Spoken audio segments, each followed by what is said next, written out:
Every other week, we take a deeper look at the economics, policies, and issues, as well as the politics of the world's fastest growing region in our Asia 360 segment.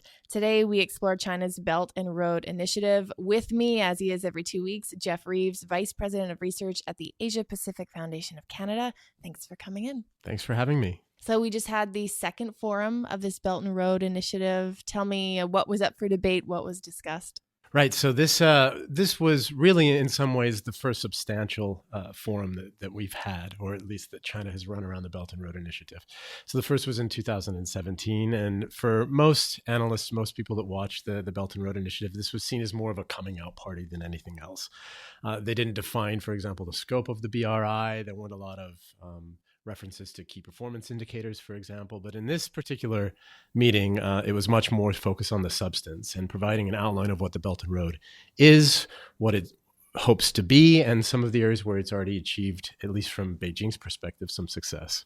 What is it at this point in time, and how has that maybe changed over the last number of years? Well, this is a very amorphous concept. It changes day to day in some instances, depending on how Beijing wants to frame it. There are some consistencies, though, across the way that it's been formalized, at least from 2015 until now. So the original idea came out in 2013. Xi Jinping traveled to Indonesia and Kazakhstan, where he announced this idea of a maritime Silk Road and then of a Silk Road economic belt, one going into Southeast Asia from China and one moving into Central Asia. So in 2015 was the first time that they actually tried to define what they were talking about. And they brought these two concepts together in this idea of one belt and one road. So in 2015, the National Development and Reform Commission, the Ministry of Foreign Affairs, and Ministry of Commerce put out a paper that described what the goals of the One Belt, One Road were. And those were specifically around helping China align its policy, its development and economic policy with developing states, around creating infrastructure, interconnectivity between China and Asia, around focusing on opening up trade and getting rid of trade barriers, coordination across financial sectors, and lastly, people-to-people exchanges. So when we do talk about the Belt and Road Initiative, we tend to do it in economic terms, but there's a whole policy and even all the way down to people-to-people relations, education relations, art and culture exchanges that are included in this really, really broad concept. We can get into what the world thinks of this initiative, but first, what do you think Belt and Road means to China?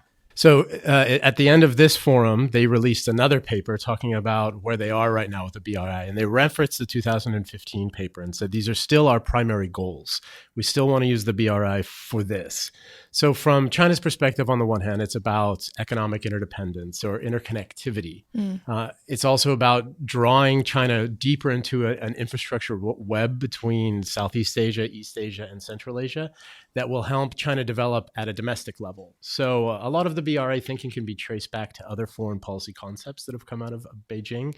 One of the most important is the Develop the West concept, which came forward under Jiang Zemin, I think so in the 1980s, 1990s, this idea of providing using trade to help develop China's interior provinces, mostly Xinjiang, with this idea that if you bring development there, you can address issues around domestic security as well. So the focus of the Belt and the Road on Central Asia and linking Xinjiang into Central Asia and then all the way to Europe is fundamental to the way that China thinks about trade, its international image, but also its internal development. How does Europe, how does the West of the world think of BRI? Well, just a couple of weeks ago, Italy came out and said that it signed an MOU with China around cooperation with the BRI. So this is the first G7 state that actually came out and said, okay, we're going to embrace these BRI opportunities. So this was a big debate in Europe, and particularly because Germany and France have come forward and raised some concern around issues about China investing in sensitive areas, China using the Belt and the Road Initiative to bring Eastern Europe a little bit closer into China's sphere of influence, at least from the perspectives of Paris and Berlin. And also just the idea of losing control over development strategies within the European Union. So On the one hand, you have countries like Greece and Italy in Europe that are looking towards China as being a very important source of investment. Greece has also come forward and said that it wants to participate in China's 16+1 mechanism, which is about China's interaction with Eastern Europe. And it's built around the BRI kind of loosely. So, we'll see greater BRI investment in Greece as a result. So there's a divide in Europe between the developed and the developing economies, to use kind of a loose term to talk about the southern part of Europe. It reminds me of the Euro crisis and how countries like Greece and Italy were often in a position where they were begging the EU to forgive debts, to provide them financing, to help them economically. And now you have a country like Italy that has turned to China. Right. How politically driven is this versus maybe economically driven? Well, I think the two are inseparable, really. When you think about Greece going to to Brussels and asking for bailouts around, for example, its port, and then China actually stepping forward and providing some financing to Greece's continuing run of its port. Now that port is quite profitable. That was a very, very important political issue for Athens, and at the same time, one that had direct ties back to economics. So that is a key, I think, concern from European leadership, that you'll start to see states looking for political or economic opportunities with the BRI that have those political implications, and not only at a domestic level for that state, but for the broader European Union, project. So BRI, it's a very real option, whereas countries, maybe they would have had to have gone to the EU or World Bank. Right.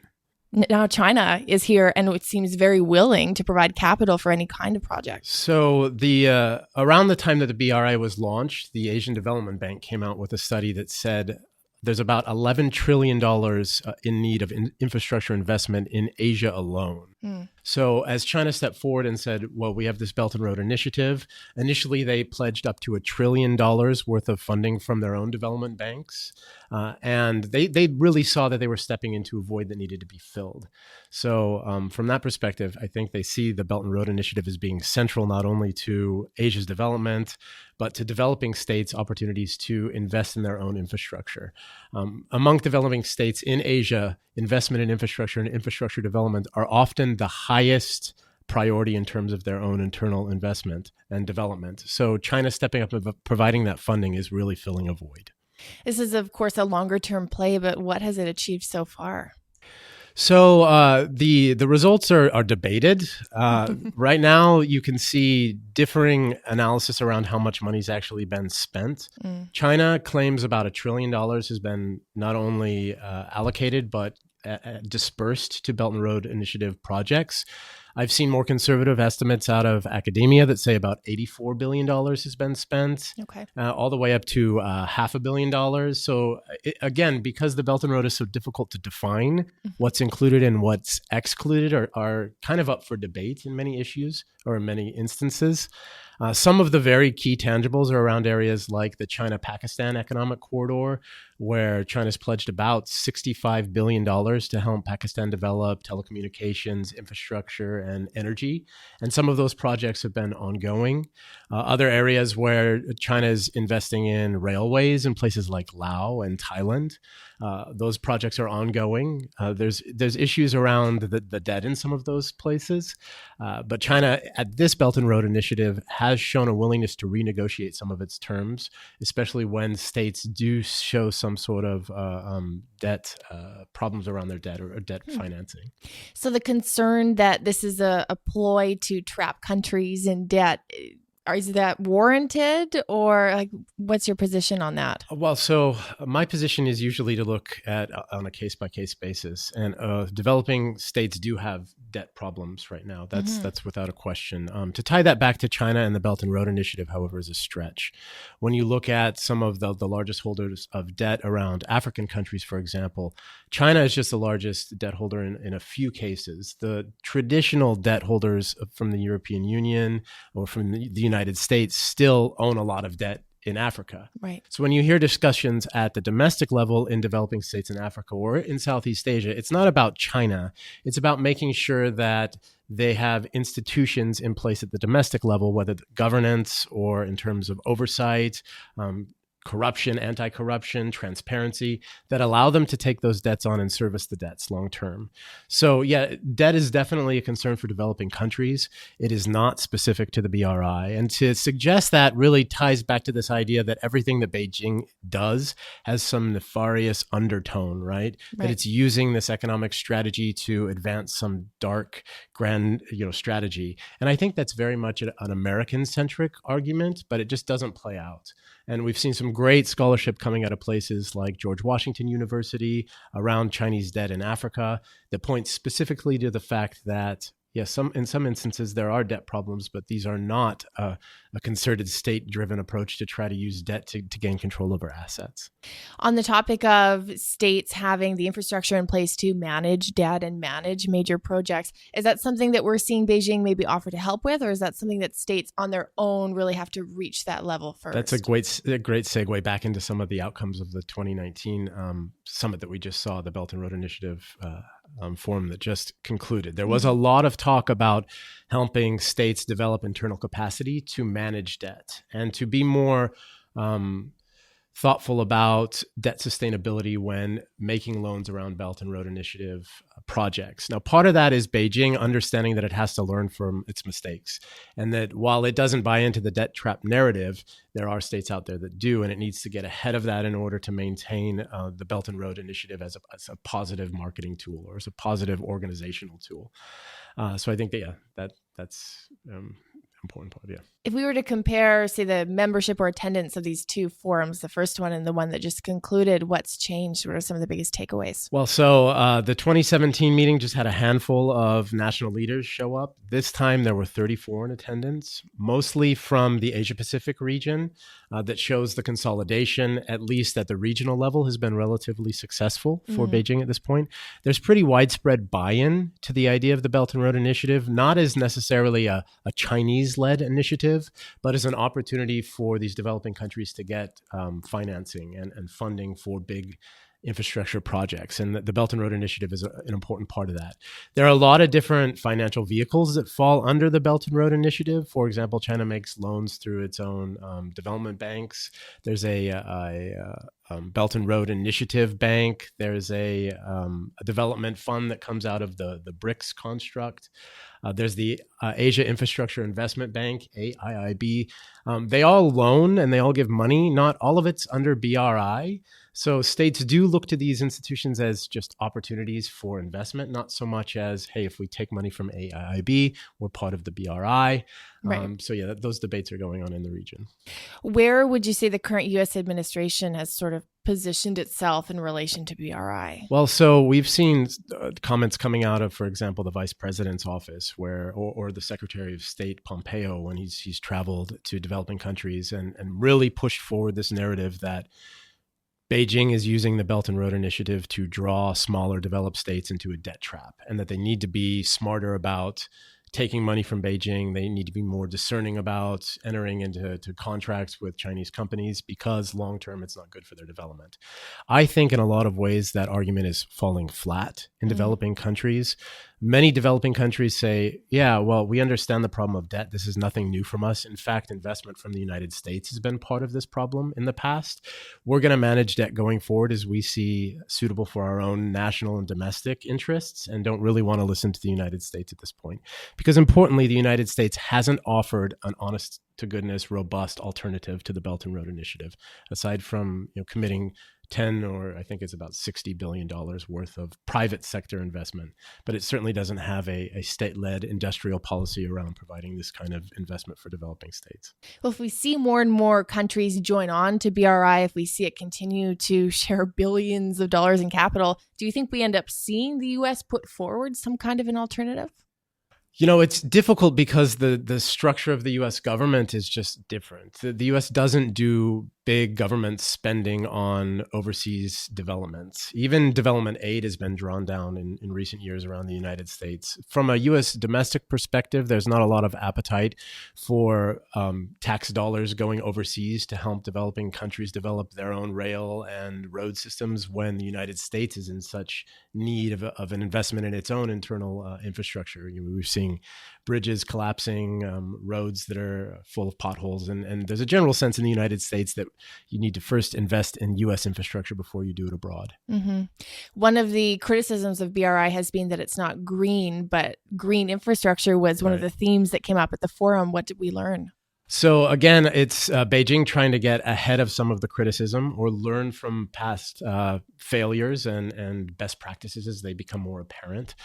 Xi Jinping made a commitment to thinking about investing not only in areas with green technology potential, but also having more robust environmental assessment impact assessments around some of the bigger infrastructure projects that the BRI will invest in. So there is a commitment to making sure that there's more sustainability moving forward on the debt side and also on the environmental side. I always like to ask you about what this means for Canada. What does BRI mean for Canada? Where are we positioned in this initiative? Well, so there's a couple opportunities for Canada. Cooperation in third-party countries is an increasing opportunity for Canadian firms. So, for example, I think Canada is already involved in some projects in places like Uzbekistan, in the Ukraine, in Papua New Guinea, around mining and around renewable energy and sustainable energy, including nuclear energy in some places, development. So those are projects that have been identified as BRI projects where Canadian firms are bringing their expertise and their services to help those developing states achieve their goals. Other opportunities include, for example, coordination around provincial level initiatives. So, for example, the BC Pacific Gateway Initiative. There was some discussion between BC government and the government of Guangdong in China about partnerships around the BRI and that gateway project in order to find either investment in infrastructure or areas of greater interconnectivity through trade and services.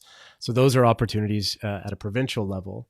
I think at a government level, there's an opportunity to be involved in due diligence around some of the lending. And we've seen that with Canada's participation in the Asian Infrastructure Investment Bank, right, where it's going in and actually helping the investment bank think about the sustainability, the feasibility, and the impact of some of its loaning and investments in developing countries. You mentioned earlier that there's increasingly a great body of research being done on BRI and its impacts. What should people keep in mind when assessing a lot of the conflicting reports that are out there, or a lot of the criticisms that are out there? What lens should they view this initiative through or try to understand it through? So I think the easiest way to answer this is through an anecdote around the forum. So there was a sidebar discussion at the BRI last week around this idea of debt sustainability. The people that showed up to that were mainly from advanced economies and developed economies, specifically listening to some of the projects or some of the solutions that Beijing is bringing to this idea of sustainable debt. Very few developing countries actually sent any representatives to that meeting. There was a concurrent meeting going at the same time where developing countries were able to make a pitch around getting investment in major infrastructure projects. And they prioritized that meeting over coming and talking about sustainable debt. Now, I think that division is very emblematic of the way that scholarship on the BRI is going. On the one hand, you have advanced economies coming forward and saying, this isn't good for the developed world, the developing world.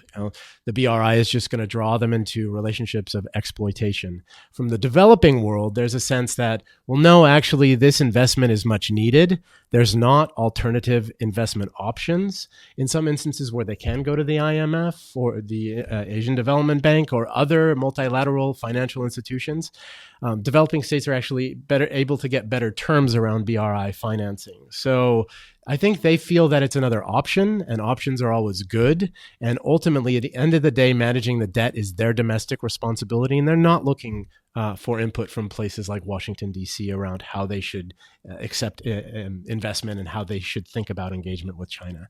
And that's reflected in the scholarship as well. And we're talking about much needed infrastructure investment too, right? Transportation could be around clean water, could be around lifting groups of people out of poverty. Absolutely. Very critical. So very, very much tied to issues of poverty alleviation and sustainable economic development. For developing countries, this initial investment is huge.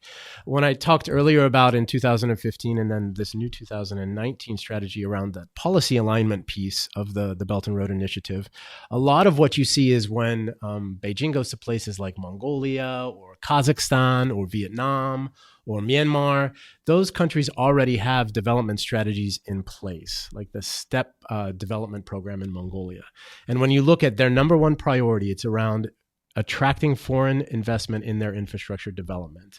And China's basically stepping in and pushing against an open door in these instances because these states know that they need it. They've identified it as the critical component of their own modernization, and Beijing's there to kind of backfill that need.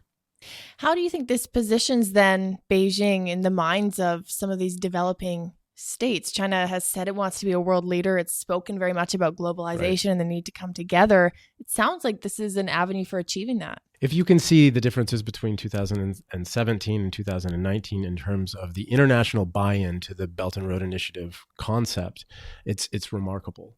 The difference between 4 heads of state and 34 heads of state in 2 years do show that this narrative is gaining traction, right? Even the basic underlying principle of providing investment to developing countries so that they can use that to develop their own internal capacity. They can do things around trade. They can do things around labor, manufacturing because of this kind of investment. It's huge. And there's no other player that stepped out and said that they want to provide this funding. And so as much as we can be critical of it, and as often as analysts point to Sri Lanka and the Chinese 90-year lease over the Hambantao port in Sri Lanka as evidence of debt trap diplomacy and exchanging debt for assets. I mean, these are still outliers. What we're rather seeing is that there is widespread acceptance in the developing and developed world around engagement with China on these terms. Fascinating. A very important initiative to watch, and what I'm sure we're going to be talking about in many weeks to come.